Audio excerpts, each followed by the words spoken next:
Bonjour à tous, j'espère que vous allez bien.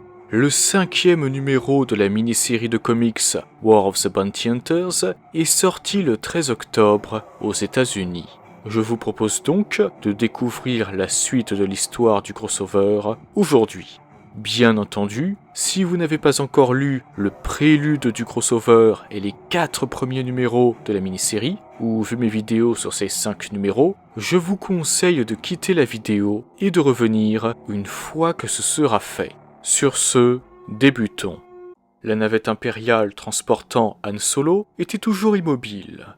Les pilotes prévinrent donc l'exécutor de leur situation et lui expliquèrent également qu'une flotte de guerre Hutt s'approchait d'eux dans ce qui semblait être une formation d'attaque. La navette avait grandement besoin d'aide.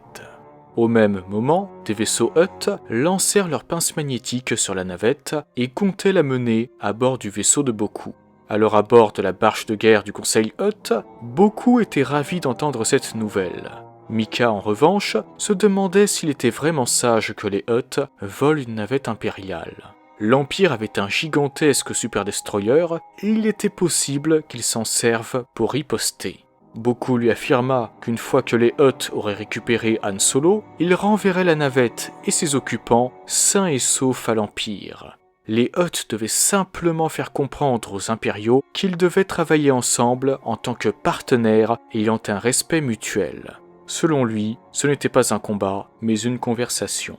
Cependant, l'Empire ne l'entendait pas de cette oreille et envoya ses chasseurs TIE.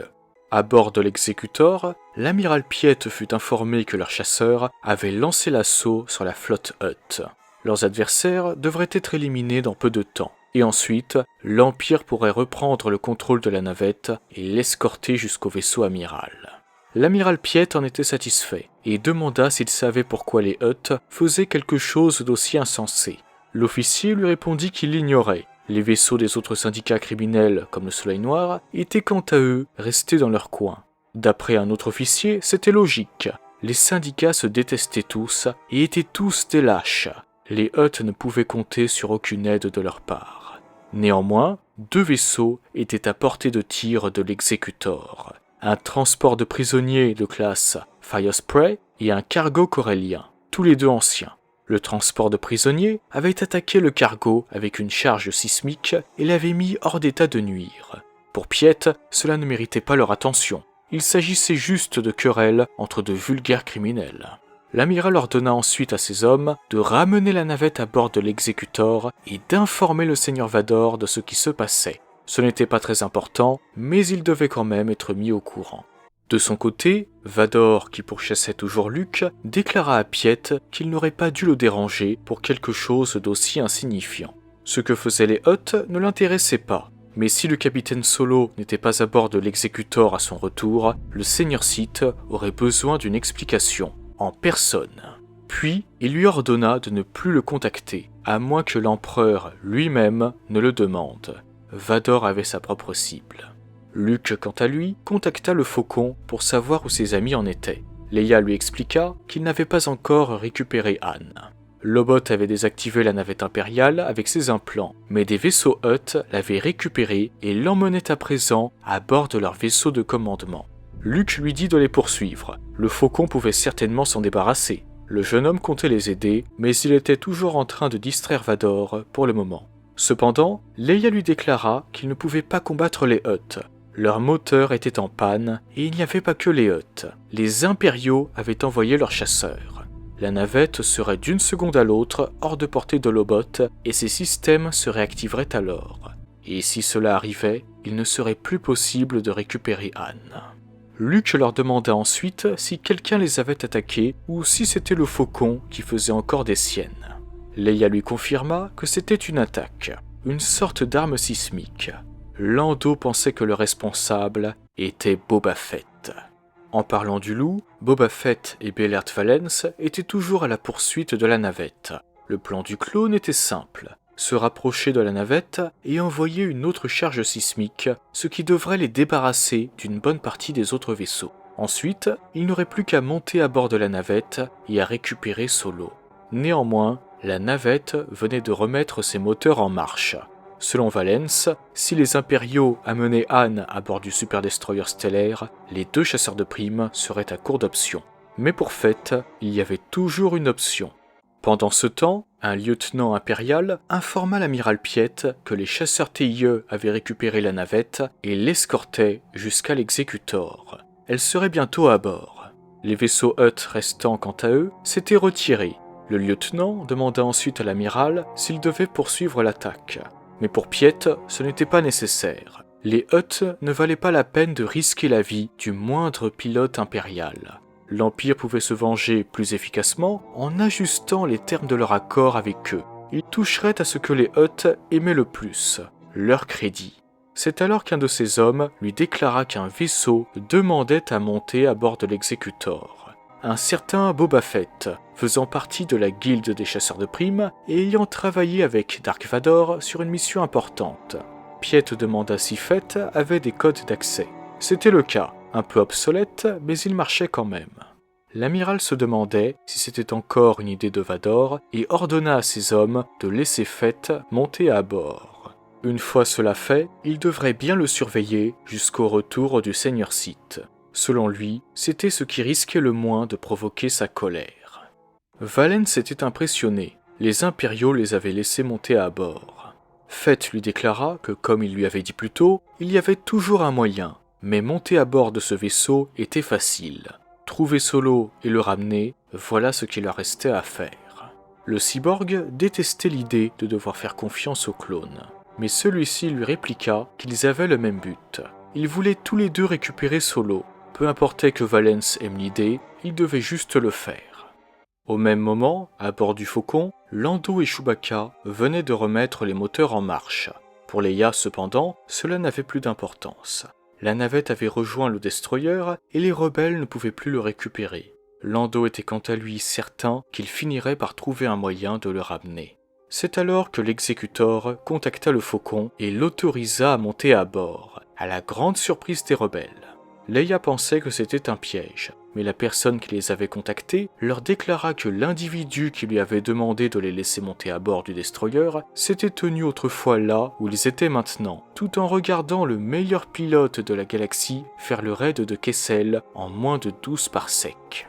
Leia ne comprenait pas, mais pour Lando, c'était évident. Il ignorait comment et pourquoi, mais c'était Kira. Elle essayait de les aider. Elle voulait qu'ils sauvent Anne. Néanmoins, Leia avait des doutes. Kira avait volé Anne. C'était une criminelle. Pourquoi les aiderait-elle ? Lando lui répondit qu'autrefois, Anne et elle étaient... Mais il ne termina pas sa phrase. Il lui expliqua simplement que cela appartenait au passé et qu'il pourrait en parler plus tard.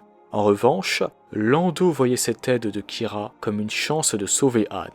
Leia finit par accepter, et alors à bord de l'Executor, les rebelles rencontrèrent un officier impérial. Celle-ci leur déclara que le capitaine Solo avait été conduit au niveau de détention pour être sorti de la carbonite et pour y être interrogé. Le datapad qu'elle allait leur remettre contenait l'itinéraire le plus rapide pour rejoindre le niveau de détention. Une diversion était également prévue pour leur donner le champ libre. Si les rebelles étaient prudents, ils réussiraient à récupérer Solo. Néanmoins, Leia ne comprenait pas pourquoi elle les aidait. L'officier impérial se contenta de lui répondre « Attendez l'aube ». Pendant ce temps, les autres Hutt tentaient de raisonner beaucoup. Ils avaient eu de la chance. L'Empire n'avait pas décidé de les exterminer, malgré la confrontation entre Jabba et Vador et la tentative de vol de beaucoup. Celui-ci en faisait une affaire personnelle, et il devait se rappeler que les émotions coûtaient cher. C'est alors qu'une Twi'lek informa le Hutt que quelqu'un cherchait à le contacter. Apparemment, c'était important. Il s'agissait de Kira, qui lui affirma qu'elle appréciait ce qu'il avait fait avec la navette. Mais elle avait désormais besoin d'une diversion et beaucoup devaient s'en charger. Le Hutt était cependant réticent. Leur flotte ne pourrait pas tenir face au destroyer impérial. Kira le savait et lui dit qu'elle ne lui demanderait pas de le faire s'il y avait une autre solution. Elle avait besoin de cette diversion. Puis, elle remercia le Hutt et conclut en disant « Attendez l'aube », ce que finit par répéter beaucoup. Le Hutt ordonna par la suite à tous les vaisseaux Hutt de détruire le destroyer impérial. De son côté, l'amiral Piet ne s'était pas attendu à autant de bêtises de la part des Hutt. Il décida donc de donner à Sélimas une bonne leçon qu'elle n'était pas prête d'oublier. Il ordonna ensuite à un lieutenant d'informer le seigneur Vador de l'évolution de la situation. Le lieutenant hésitait cependant à le faire, car le seigneur Vador avait été extrêmement explicite sur son désir de ne pas être dérangé. Il leur avait déclaré de ne le contacter que si l'empereur lui-même l'ordonnait. Piet savait quoi faire. Il ordonna au lieutenant de contacter l'empereur Palpatine. Au même moment, Fett et Valens étaient à bord de l'Executor, et puisque le cyborg connaissait bien l'intérieur des destroyers impériaux, le clone le laissa ouvrir la marche. Puis, ils finirent par arriver à l'entrée du niveau de détention. Selon Valens, c'était là que devait se trouver Han. D'habitude, c'était bien gardé, mais la bataille avec les Hutt leur avait visiblement laissé le champ libre. Le cyborg devrait cependant sans doute pirater quelques portes de sécurité. Mais c'est alors qu'un droïde de sécurité KX attrapa Fett. Heureusement pour lui, Valens parvint à détruire le droïde. Le cyborg demanda ensuite au clone s'il allait bien. Celui-ci lui répondit que oui, mais décida de lui rappeler les termes de leur accord. Ils travaillaient ensemble pour récupérer Solo, et dès que le moment serait venu, ce serait chacun pour soi. Valens lui assura qu'il avait compris. Mais ce n'était pas ce que Boba entendait par là. Tout en lançant un détonateur thermique sur le cyborg, il lui déclara que le moment était venu. Après l'explosion du détonateur, Valens, au sol et endommagé, lui affirma qu'il avait besoin de lui. Toutefois, Fett savait lui aussi comment pirater. Il appréciait malgré tout son aide. Sans le cyborg, le clone ne serait pas arrivé au niveau de détention aussi facilement. Si Valens voulait de nouveau tenter de sauver Solo, il n'aurait qu'à aller au palais de Jabba sur Tatooine. C'est là qu'il serait. Ou peut-être que Valens devait tout simplement changer de métier. Pendant ce temps, l'amiral Piet contacta Vador. Il venait de discuter avec l'empereur et l'avait informé de l'attaque des Hutt. Palpatine considérait que l'arrangement de l'Empire avec les Hutt était de grande valeur et voulait le préserver. Cependant, un message devait être transmis. Il voulait les intimider, mais pas les détruire. Au lieu d'utiliser l'Executor pour éradiquer la flotte Hutt, l'empereur avait ordonné que ce soit Vador en personne qui se charge de mettre un terme à l'insurrection. Vador n'avait donc pas le choix et dut se plier à la volonté de son maître. Puis, il déclara à son fils qu'il allait le laisser pour l'instant. Son objectif avait été atteint. Il sentait la terreur de Luke à l'idée de l'affronter une nouvelle fois. Ses talents avec la force n'avaient pas d'importance. Seulement sa peur. À cause d'elle, Luke ne représentait aucune menace pour lui et pour l'Empire. Il n'était pas un Jedi. Luke lui répondit que c'était vrai. Néanmoins, la prochaine fois qu'ils se rencontreraient, il serait un Jedi. Puis, Luke contacta Leia et lui expliqua que Vador était parti et retournait probablement à bord du destroyer. Il lui demanda ensuite s'ils avaient récupéré Han. Leia lui répondit que pas encore, mais qu'il était tout prêt. En effet, les rebelles affrontaient les Stormtroopers et les officiers qui leur bloquaient le passage. Une fois tous les ennemis abattus, ils purent rejoindre Han. Leia n'arrivait pas à y croire. Elle avait failli perdre espoir et dit à Han qu'elle en était désolée. Lando se mit quant à lui au travail pour faire sortir Han de la carbonite.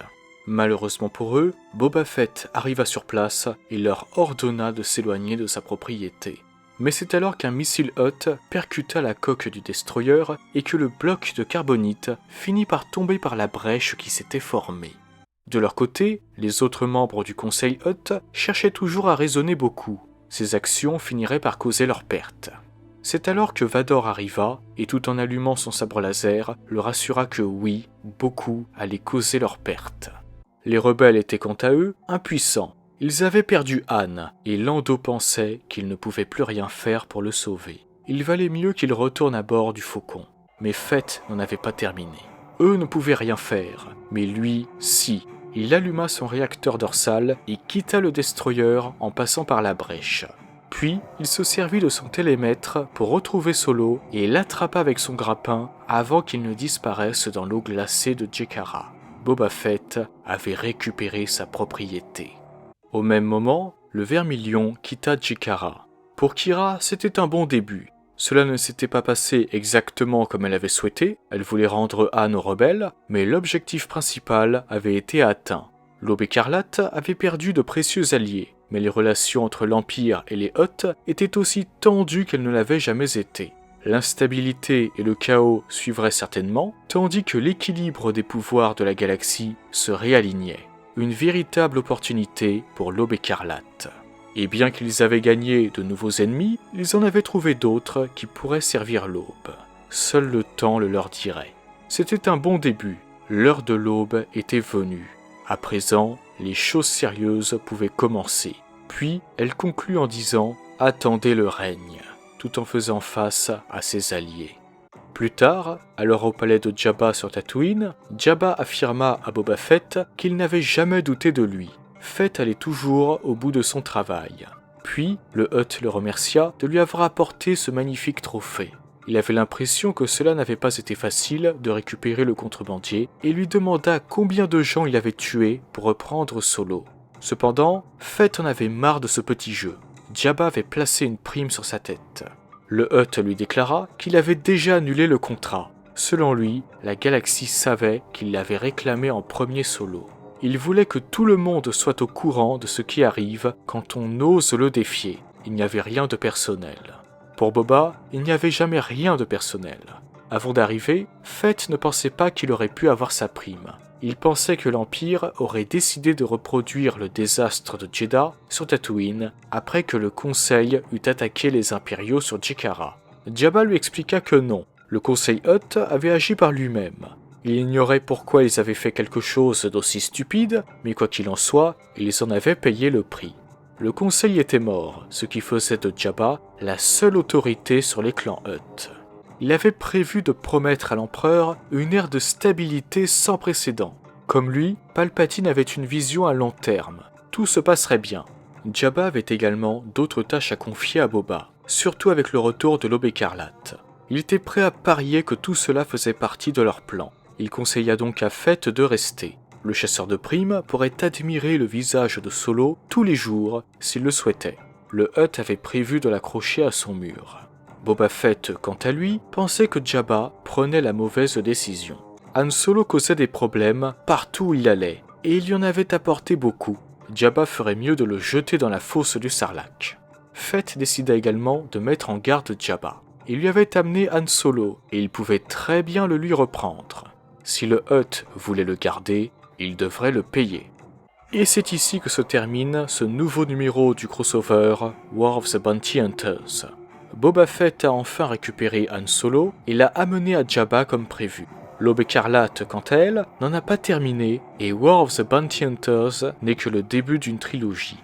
Le prochain chapitre est intitulé Crimson Reign et a débuté le 8 décembre aux États-Unis. Et la conclusion arrivera en 2022 avec The Hidden Empire. Cependant, nous n'en avons pas encore terminé avec War of the Bounty Hunters. Il nous reste 3 numéros qui apportent chacun de nouveaux éléments sur la suite de l'histoire. Ne manquez pas ça. Sur ce, je vous souhaite une excellente journée ou une excellente soirée, que la force soit toujours avec vous, et moi je vous dis bye. Merci à toi d'avoir visionné cette vidéo. Si elle t'a plu, n'hésite pas à la liker et à la partager. Cela permet de soutenir la chaîne. En outre, si ce n'est pas encore fait, tu peux t'abonner et activer la cloche des notifications pour être au courant de la sortie de toutes mes futures vidéos. Sur ce, que la force soit avec toi, à jamais.